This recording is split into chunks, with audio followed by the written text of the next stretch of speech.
Iran या middle east में ऐसी कोई जगह नहीं है जहां इजराइल के लंबे हाथ नहीं पहुंच सकते हैं। आज आप जान गए हैं कि ये कितना सच है।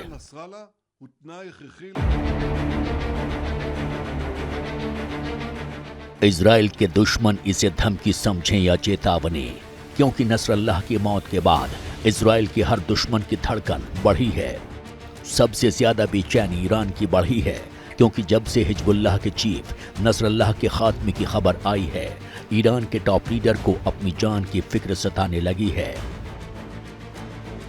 सूत्रों से मिली जानकारी के मुताबिक इजराइल के डर से ईरान का सर्वोच्च लीडर अयातुल्लाह अली खamenei किसी सेफ हाउस में छिप गया है। शुक्रवार को अयातुल्लाह अली खamenei ने तेहरान में सुरक्षा परिषद के साथ एक इमरजेंसी बैठक बुलाई थी, लेकिन जैसे ही हिजबुल्लाह के हेडक्वार्टर पर हमले की खबर आई और ये पुष्टि हो गई कि हिजबुल्लाह का चीफ नसरुल्लाह मारा गया है, तब से अयातुल्लाह अली खamenei अंडरग्राउंड है। दरअसल ईरान और इजराइल की अदावत से दुनिया वाकिफ है।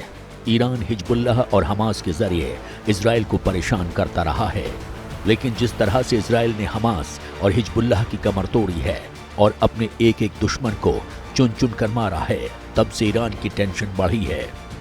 क्योंकि नसरल्लाह की मौत के बाद अयातुल्लाह अली खamenei ने इजराइल से इसका बदला लेने की बात कही थी और सभी मुस्लिमों से हिजबुल्लाह के साथ खड़े रहने की अपील की थी।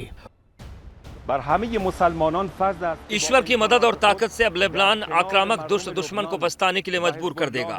सभी मुस्लिमों को अपनी क्षमता के हिसाब से इस वक्त लेबनान के लोगों और हिजबुल्लाह के साथ खड़े रहना चाहिए।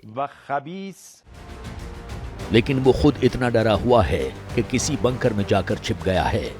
खबर ये भी है कि इसने इजराइल के हमले से बचने के लिए अपनी सुरक्षा में कई सैनिकों को लगाया है। लेकिन सवाल बड़ा है, क्या अयातुल्लाह अली खamenei इजराइल से बच पाएगा?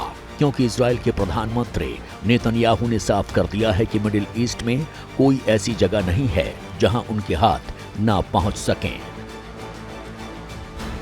उधर नसरुल्लाह की मौत के बाद दुनिया दो धड़ों में बंट गई है। एक तरफ वो देश हैं जो हिजबुल्लाह के साथ खड़े हैं, तो दूसरी तरफ वो देश है जो इसराइल के साथ है। नसरल्लाह की मौत के बाद लेबनान ने 3 दिन और ईरान ने 5 दिन का शोक घोषित किया है, लेकिन इजराइल ने साफ कर दिया है कि नसरल्लाह सिर्फ आतंकवादी नहीं था, बल्कि वो ईरान की बुराई की धुरी का इंजन था।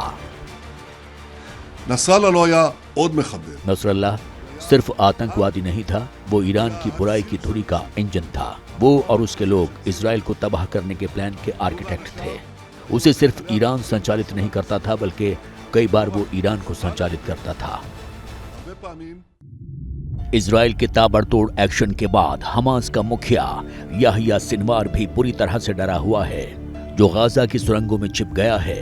क्योंकि सूत्रों से मिली जानकारी के मुताबिक नसरल्लाह की मौत के बाद याहिया सिनवार ने अपनी लोकेशन बदल दी है। अब सवाल ये है कि क्या ईरान भी लपेटे में आएगा? क्या इजराइल अब ईरान के सुप्रीम लीडर को भी मारेगा?